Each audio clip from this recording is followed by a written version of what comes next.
Hello everybody, and welcome back into my little lore cave for my game, Midnight Dawn of Darkness. In this episode, we're taking on one of the main things for you as a player in this game, and that's the races of all of the different living humanoid beings within the world of Valencia and beyond. That's right, we're talking about all of the playable races for your characters that you will be playing as when you play MDOD.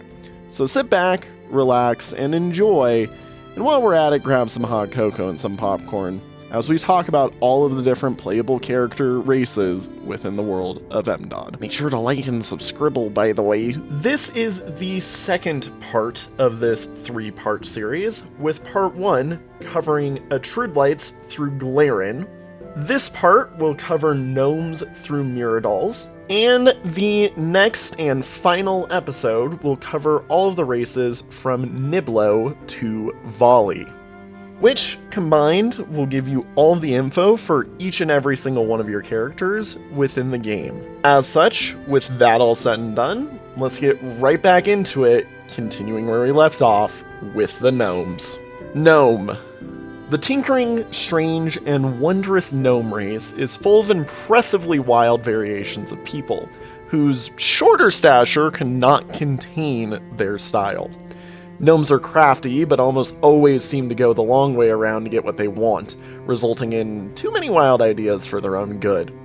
A gnome is always willing to try everything at least once, and love to experience their life's greatest wonders, making them surprisingly common adventurers despite their stature. Gnomes are very akin to dwarves in their smaller stature. However, unlike dwarves, they are slender and highly adaptable to environments other than just the mountains. Gnomes are almost found literally everywhere, living within any type of society and any size of group. Gnomes are just everywhere. Their chaotic nature means that they all have very shocking, surprising, and kooky personalities, with the only constant being their love of anything that catches their fancy. The childhood and adolescence of a gnome is relatively comparable to that of humans, reaching maturity and development by the age of 23, with adulthood being considered around 17 for the species. Additionally, their lifespans are slightly shorter than that of the average human, only living to an average age of 71. Gnomes reach around an average height of about 3'1" or 95 centimeters in males, and 2'10" or 86 centimeters in females, making them much shorter than your average human. Their skin exhibits colors mostly similar to humans. However, depending on your ancestry, do have some occasionally unique colors that make their skin slightly gold, snow, or even obsidian colored. These unique colors are mostly reserved to the respective subraces of Perez, Celadon, or Darkside gnomes. Their eyes and hair additionally have colorations very similar to humans. Most clothing fits your average gnome, as they have no distinct changes to their body shape that overly differentiates them from humans. However, they oftentimes just wear human children's clothes, as that's what fits them best. Your average gnome weighs much less than that of a human, with the average male weighing approximately 87.81 pounds or 39.83 kilograms, having an approximate weight-to-height ratio of 28.17 pounds per foot, or 419.28 grams per centimeter, and the average female weighing approximately 77.43 pounds or 35.12 kilograms, having an approximate weight-to-height ratio of 27.45 pounds per foot, or 408.49 grams per centimeter. Skin, hair, and eye coloration ranges and the likes are all noted within the manual. Likewise, on screen now is the names for all of the different gnome subraces, all of their affinities with the different rates in the game, and of course, the skills that each subrace has, which includes the Pebbling, the Woodland, the Dark Sign, the Shroomel, the Celadon, the Perez, and of course, their Angelkin, Drakenkin, and Demonkin variants. Goblin. Devilish, cunning, and sharp. Goblins are commonly monstrous creatures which are occasionally civilized enough to become a part of common society. Commonly thieves or bandits, the race is given a bad view by society, despite many heroes throughout history being goblins themselves. Stereotypes tend to define goblins from a societal view, but it's truly the goblin that defines themselves and their upbringings that matter the most, not the stereotype. Goblins have a surprisingly deep culture, living as nomads commonly, taking care of their many animal companions such as wargs and bargers, and are guided by their shamans. Most goblins are religious naturalists. They respect the creatures they hunt, commonly eating and using the entirety of their hunts, and making the leftovers into materials for their tools and weapons, or, in rare cases, more food for those who can stomach it. Goblins tend to have leathery skin, longer ears and noses, and very patchy hair, which more civilized goblins tend to shave bald. These features don't help their stereotype situations, as their faces are usually seen as evil or monstrous, despite the character they may actually have. Additionally, some goblins are born much larger than normal, and within their cultures, these hobgoblins are seen to be pack leaders, and civilized hobgoblins receive the brunt of the race's stereotypical views. The childhood and adolescence of a goblin is relatively comparable to that of humans, reaching full maturity and development by the age of 20, with adulthood being considered around 15 for the species. Likewise, their lifespans are slightly shorter than that of the average human, only living to an average age of 70. Goblins reach around an average height of 3'5" or 105 centimeters in males, and 3'3" or 99 centimeters in females, making them much shorter than your average human. Their skin exhibits colors that are mostly browns, darker oranges, and yellows, however, some colors closer to human skin do occur. Their hair has colorations very similar to humans, with their eyes being reds, oranges, or yellows on average. However, some greens or blacks are known to occur as well. Most clothing fits your average goblin, as they have no distinct changes to their body shape that overly differentiates them from humans. However, some have unique and more gangly frames which require some tailoring work to make comfortable clothing for.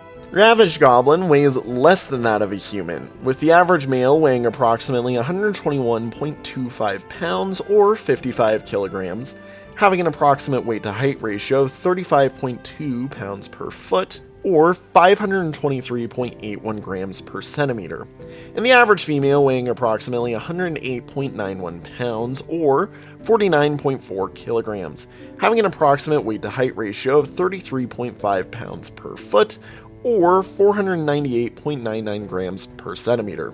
Skin, hair, and eye coloration ranges and the likes are included in the subrace sections within the manual. Likewise, all of these subrace names, affinities, and their skills are included in the manual and are being shown on screen now, which include the Hob, the Pack Hunter, the Gobblethorpe, the Vargur Rider, the Udramatis, the Shamantic, and, of course, their Angelkin, Drakenkin, and Demonkin variants. Grevling. Grevlings are intelligent, crafty, lithe, and bulky creatures, known for their slightly aggressive attitudes and generally solitary behavior. They tend to live alone or in small groups, living away from civilizations and away from the bustle of city life. Tenacious and strong, a Grevling is a good friend if you can get past their rougher exteriors.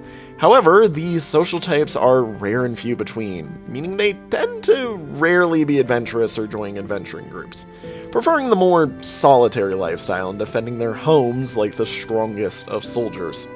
Grevlings have a multitude of unique fur colors, patterns, and the likes, with longer bodies which tend to bow their heads forward. They tend to resemble badgers, weasels, or even raccoons or skunks within their colorization, which is also believed to be where they get their durability and solitary lifestyles, focused on farming, hunting, and gathering, rather than purchasing their food at a local tavern or market.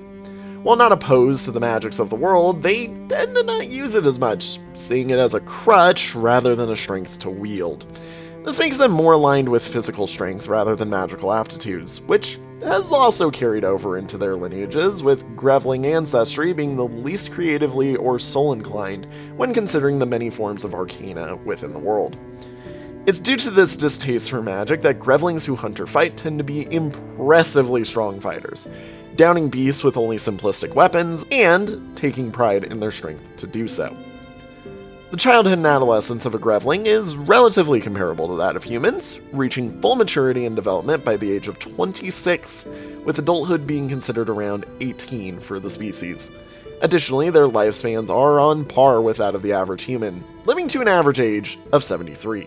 While their heads tend to droop forward from their main bodies, when standing straight and at full height, Grevlings reach around an average height of 4'8" or 143 centimeters in males, and 4'2" or 128 centimeters in females, making them slightly shorter than your average human, especially considering their typical posture shortening them by a couple inches.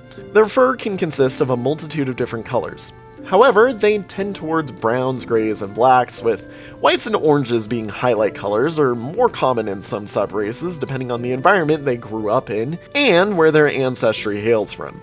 This also applies to the thickness of their coats as well, with lighter color coats tending to be thicker than their darker color cousins. Most clothing fits your average Grevling, however, their tails require tailoring and adaptations with any legwear they wear, as their tails can be decently long, especially when considering the mast or chatpole subraces, whose tails are commonly much longer and more bushier than the others of the race. Your average Grevling is lighter than most humans, with the average male weighing approximately 122.6 pounds or 55.61 kilograms, having an approximate weight to height ratio of 26.13 pounds per foot or 388.89 grams per centimeter.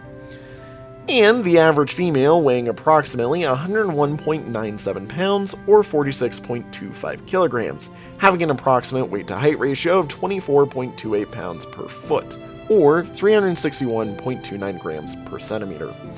Variations from these averages are noted in the subsections for each subrace within the manual. Likewise, the fur coloration ranges and the likes are also noted in those sections.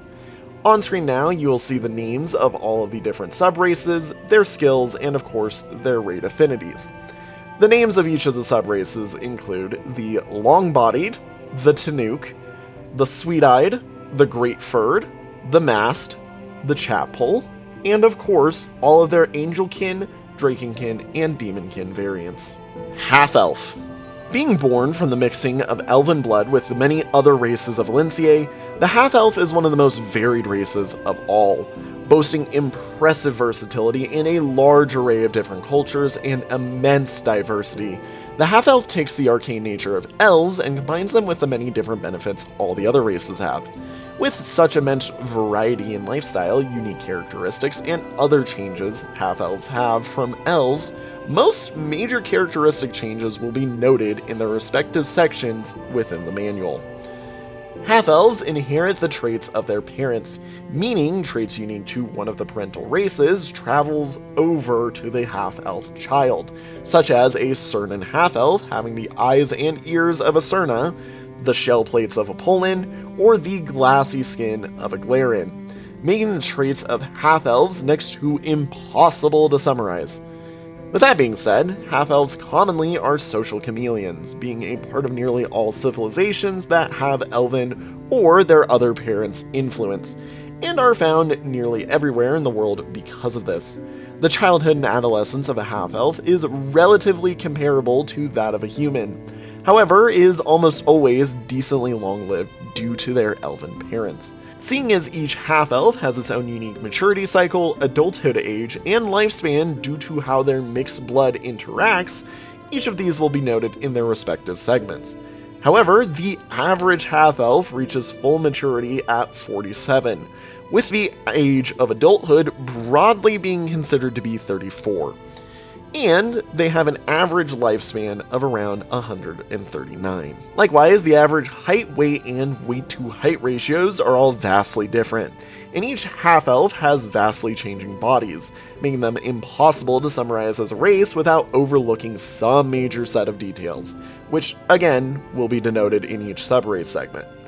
With that said, half-elves as a whole reach around an average height of 5'9" or 175 centimeters in males, and 5'4" or 163 centimeters in females, making them still a bit taller than your average humans. They also still weigh on average about exactly the same as your average human. with the average male weighing approximately 163.58 pounds or 74.2 kilograms, having an approximate weight to height ratio of 28.49 pounds per foot or 424 grams per centimeter. And the average female weighing approximately 141.98 pounds or 64.4 kilograms, having an approximate weight to height ratio of 26.55 pounds per foot or 395.09 grams per centimeter. Of course, on screen now is all of the names of all of the different subraces that exist within the game. Alongside the names of each subrace, I have included the names of all of the parents that form the subrace to begin with. And, of course, as always, the raid affinities and skills are also on screen now. As such, the combos are Eldarnian, Orc, Human, Cernan, Glass, Shelled, Giant's Reach, Dwelf, Feathered, and Tabia. And of course, as always, all of their Angelkin, Drakenkin, and Demonkin variants. Half-Orc. Born from the mixing of Orc blood with the many other races of Alintier, the Half-Orc is very similar to the Half-Elf, boasting immense diversity, versatility, and the hardiness and aggression of an Orc. Half-Orcs, very similar to Half-Elves, have many changes from their parent races and from each of their sub-races, meaning most major characteristic changes will be noted within their respective segments in the manual. However, one consistent change that all Half-Orcs have is enlarged teeth and jaw muscles, with almost all Half-Orcs inheriting their Orcs' parents' love for meat. Half-Orcs inherits the unique traits of their parents, meaning that a Noyan Half-Orc gains the wingskin of a Noyos, a Wanderer Half-Orc gains the lengthened nose and shortened height of a Goblin, and a Wargskin Half-Orc gains the fur and stature of a Varulfur. Just like Half-Elves, they're next to impossible to summarize and compare properly. And as such, each subraces section will contain a majority of these changes, averages, and important features. With that being said, much like Orcs, Half-Orcs are commonly social outcasts, but are normally better received than their Orc parents, and are present in all civilizations that have either of their parent races, being found nearly worldwide because of this. The childhood and adolescence of a Half-Orc is relatively comparable to that of a human, with lifespans also comparable due to Orcs also being relatively comparable in lifespans to that of a human. Seeing as each Half-Orc has its own unique maturity cycle, adulthood age, and lifespan due to how their mixed blood interacts, each of those will be denoted in their respective segments. However, the average Half-Orc reaches full maturity at 26, with the age of adulthood broadly being considered 18, and has an average lifespan of around 73. Likewise, the average height weight and weight to height ratios are all vastly different, and each Half-Orc has vastly changing bodies, making them impossible to summarize as a race without overlooking some major set of details, which will again be denoted in each subrace segment. With that said, Half-Orcs as a whole reach around an average height of 5'9", or 175 centimeters in males, and 5'4", or 163 centimeters in females, making them still a tiny bit taller than your average humans. They do, however, weigh much more on average than your average human, with the average male weighing approximately 196.3 pounds, or 89.04 kilograms, having an approximate weight to height ratio of 34.19 pounds per foot, or 508.8 grams per centimeter. And the average female weighing approximately 170.37 pounds, or 77.28 kilograms, having an approximate weight to height ratio of 31.86 pounds per foot, or 474.11 grams per centimeter. Like the Half-Elves, on screen now is not only the names of each of the sub-races, but the names of each of the races that mix to create the sub-races. Additionally, all of the raid affinities and all of their skills are on screen now as well. And the names of all of the sub-races include Elf, Human, Noyan, Glass, Stone-Skinned, Giant's Reach, Wanderer, Packish, Scraggled, Death, Sabered, Draconic, Wargskin, Tabia, and, of course, all of their Angelkin, Drakenkin, and Demonkin variants. Halfling. The lucky, charismatic, and ever-welcoming halfling race is full of kind-hearted souls who live to celebrate, enjoy meals, and above all, enjoy the simple life away from chaos. As such, adventuring halflings are unbelievably rare. However, those who do are some of the most determined adventurers out there, usually because of necessity, and refuse to back down because of it. Halflings live to enjoy life's pleasures, especially good meals, and love to share stories, rumors, or just about anything they find interesting over their many meals they eat together throughout their days. Halflings are amongst the shorter races of Valencia, being comparable to elves with a dwarf's height, and live in a multitude of different environments, preferring lush fields and farmlands over city life, preferring the humble village of close friends and neighbors to the hustle and bustle of unkempt society. As such, they are highly family orientated and always have plenty of family connections. Despite the comparison to elves earlier, their hair is commonly messy, and they are not anywhere near as well-mannered, being more known for their unsophisticated lifestyles. The childhood and adolescence of a halfling is decently longer than that of humans, reaching full maturity and development by the age of 36, with adulthood being considered around 26 for the species. Additionally, their lifespans are longer than that of the average human, living to an average age of 102.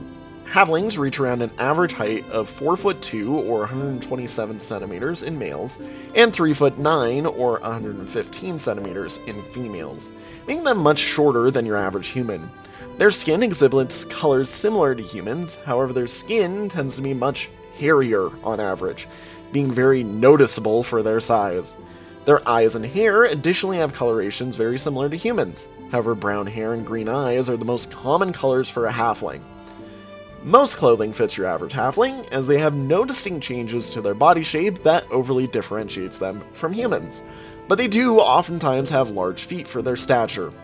Your average halfling weighs much less than that of a human, with the average male weighing approximately 123.81 pounds or 56.16 kilograms, having an approximate weight-to-height ratio of 29.71 pounds per foot or 442.2 grams per centimeter, and the average female weighing approximately 109.24 pounds or 49.55 kilograms, having an approximate weight-to-height ratio of 28.95 pounds per foot or 430.83 grams per centimeter. Skin, hair, and eye colorations and the likes are noted in the subsections for each subrace within the manual. Likewise, on screen now is all of the affinities, skill names, and of course all of the subrace names for each subrace of halfling, which include the Greybill, the Hermod, the Lion's Heart, the Stray, the Ailish, the Gilded, and of course all of their Angelkin, Drakenkin, and Demonkin variants. Human. Simplistic, versatile, and the most prolific race in all of Valencia, humans are the ground point from which all others are measured from. Rich in history and well-known inventors, designers, and creators, humans are commonly seen in every single environment. Unlike the other races, the sub-races of humans are not sub-races at all, and are rather meant to be how your character was raised. As such, whenever you choose a sub-race for your human character, you are actually selecting their upbringing instead. Humans are capable of almost anything they set their mind to, being able to challenge many of the strengths of the other races and being the core naming convention for identification across all races as the living measuring stick. They live in practically any type of civilization, in any type of city, and are also known for their capabilities to intermingle well with practically any population of humanoids. Humans reach full maturity and development by the age of 25, with adulthood being considered around 18 for the species. Additionally, they live up to an average of 72 years and are highly diverse in their features. They have skin which ranges from colors of apricot to charcoal, and hair which is black, brown, blonde, white, ginger, red, or even a few other colors, with eyes that are either brown, green, blue, or gray.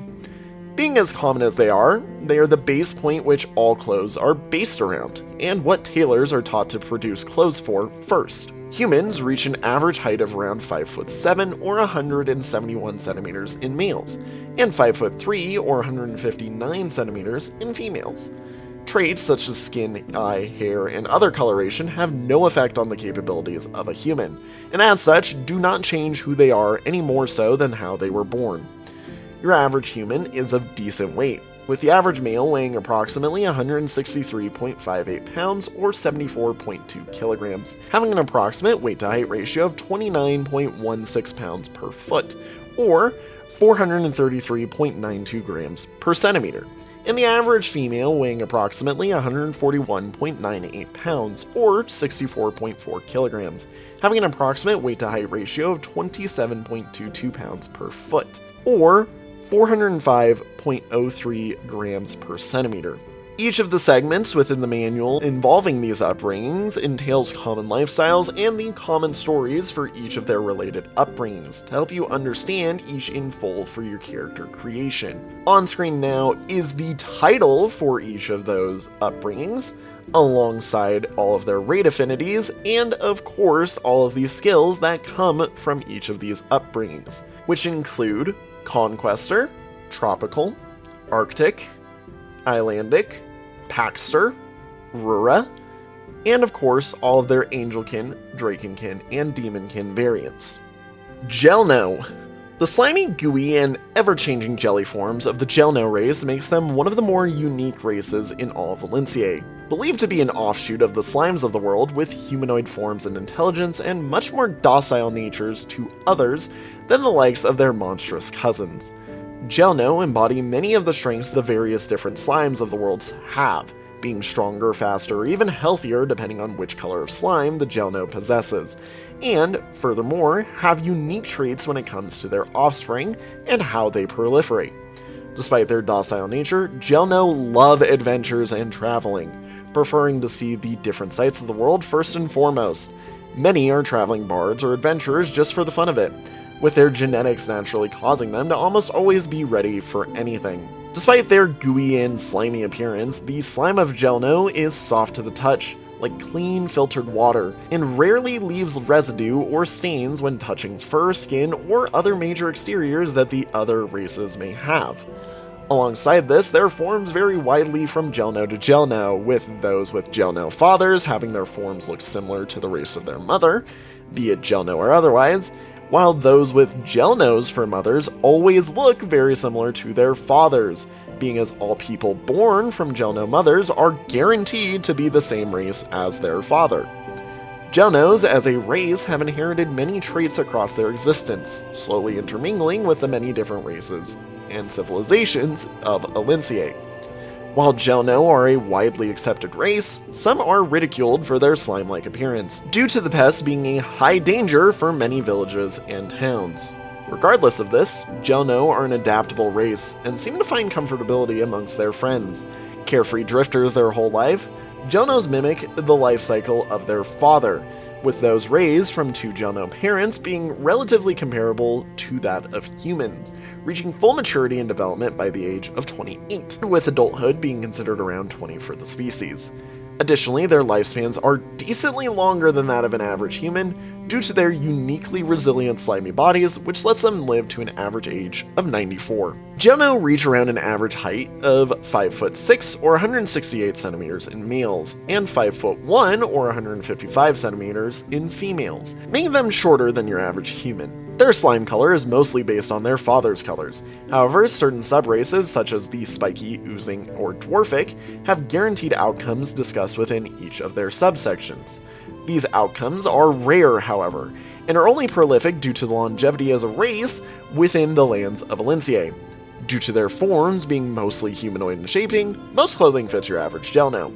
However, some may need to have some adaptation if their forms are similar to that of a different race, such as Fremnide or Verofur. Your average Jelno has density comparable to that of water, meaning that the average male weighs approximately 166.67 pounds or 75.6 kilograms, while the average female weighs approximately 153.22 pounds or 69.75 kilograms, with both males and females having an approximate weight-to-height ratio of 30.24 pounds per foot or 450 grams per centimeter. Defined coloration ranges and any variations from these are noted within the subsection for each subrace within the manual. Likewise, on screen now is the names for all of those subraces, their raid affinities, and of course the names of all of their skills. The names for all of these subraces of the Jelno are green, blue, red, spiky, oozing, dwarfic, and of course all of their angelkin, drakenkin, and demonkin variants. Kobold. The smaller, greedy, yet lovable gremlins, the miniature dragon race of kobolds are known for the loves of shinies, golds, and trinkets of all shapes and sizes. At one point believed to be the runts or dwarf forms of Draconians, with some kobolds even having the wings to match, a kobold's facial structure, which is much more scraggled and much less ornate, proves their unique differences. Kobolds will live anywhere where the money is good and jewels are plentiful, commonly acting as mercenaries for the more dangerous Wyvera of the world. Regardless of the case, kobolds go wherever they can gather the most beautiful rocks and shinies. While Draconians have an immense amount of coloration to their scales, kobolds are commonly brown, black, or in some rare cases gold, often being called the dirt of the Wyveran kind. While this is not true, as they are a humanoid race, not a Wyveran creature type, they are commonly akin to goblins in being rogues and thieves, often turning to crimes to achieve their innate want for material beauty. With this in mind, the general fears of the public and problems they cause result in them being outcast in many scenarios. There are many stories telling of kobold spies being the poison that inevitably kills the court when the Wyvera attacks. Because of their wingless nature, kobolds are oftentimes more compared to lizards in terms of their appearances, with their beady red, orange, or yellow eyes being their main discerning detail, and their jagged snouts having small toothy grins which adorn them, and two deep slits for their nostrils. The childhood and adolescence of a kobold is relatively comparable to that of humans, just much shorter, reaching full maturity and development by the age of 14, with adulthood being considered around 10 for the species. Additionally, their lifespans are much shorter than that of an average human, living to an average age of about 57. Kobolds reach around an average height of 3 foot 6 or 106 centimeters in males, and 3 foot 1 or 94 centimeters in females, making them not only much shorter than your average human, but also amongst the shortest races in all of Valencia.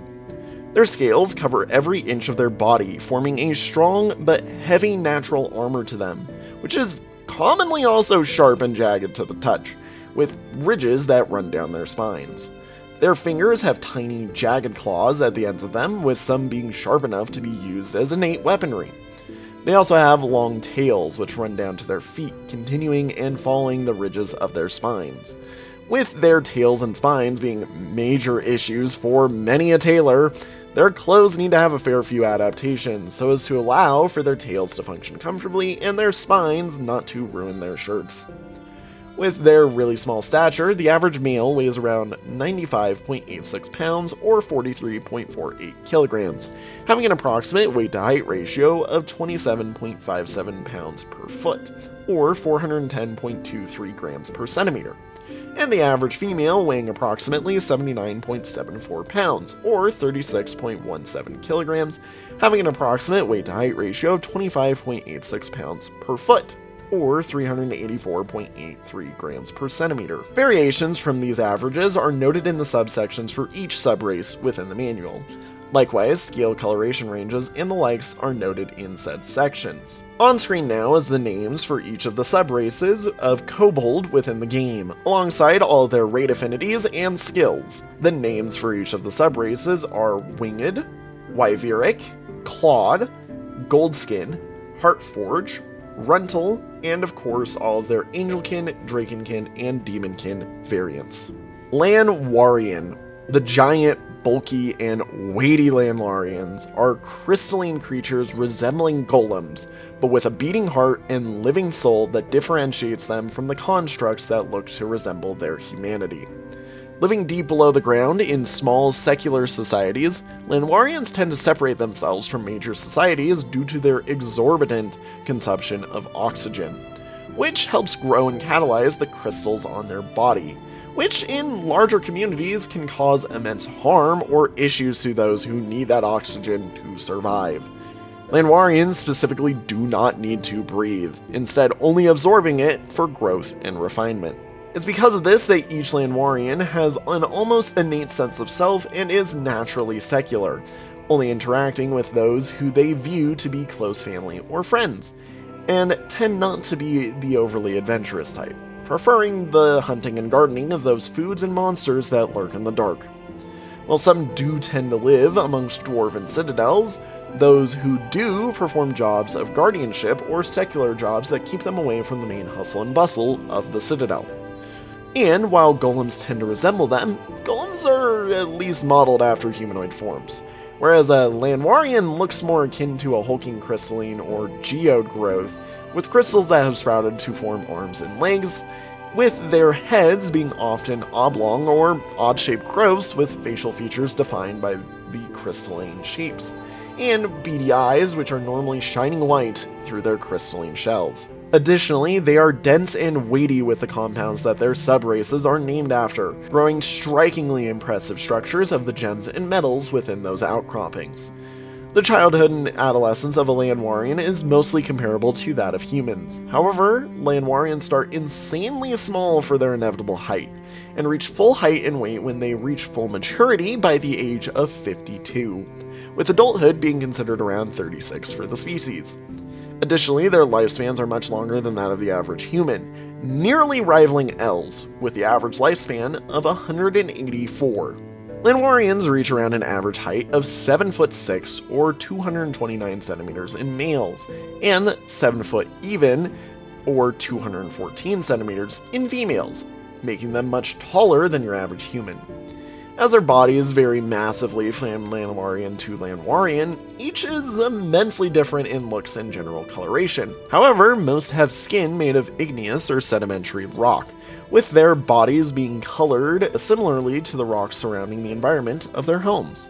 Clothing is an absolute nightmare to design for Lanwarians, with each having unique proportions and structures, and as such, tailor work for those who do tend to not live amongst Lanwarians, who are used to tailoring for each other commonly, struggle to get clothing for themselves.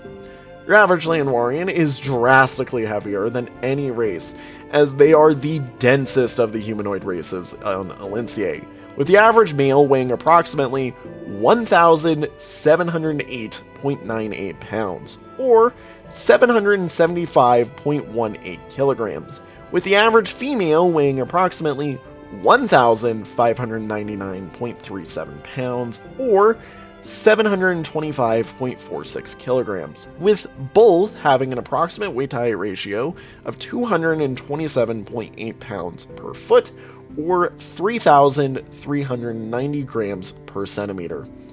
Variations from these averages are noted in the subsections for each subrace within the manual. Also, crystal colorations and the likes are noted in those sections. Likewise, on screen now is the names of all of these subraces, their rate affinities, and the names for each of their skills.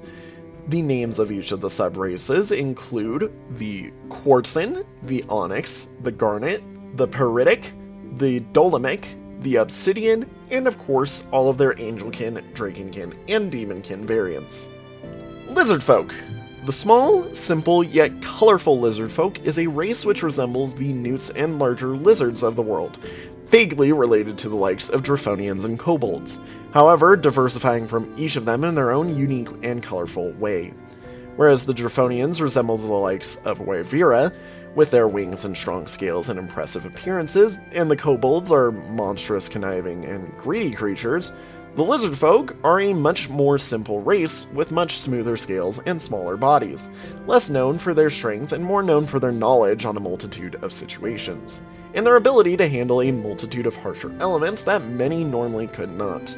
Lizardfolk live in almost every environment, with their colors being related to the place of origin, and have scales which contain an entire rainbow's worth of colors, living almost everywhere. Their culture has been spread into almost every type of society within the world of Elincier, and unlike their Draconian and Kobold cousins, they are very prolific, meaning they almost always have a decent population within each country of the world.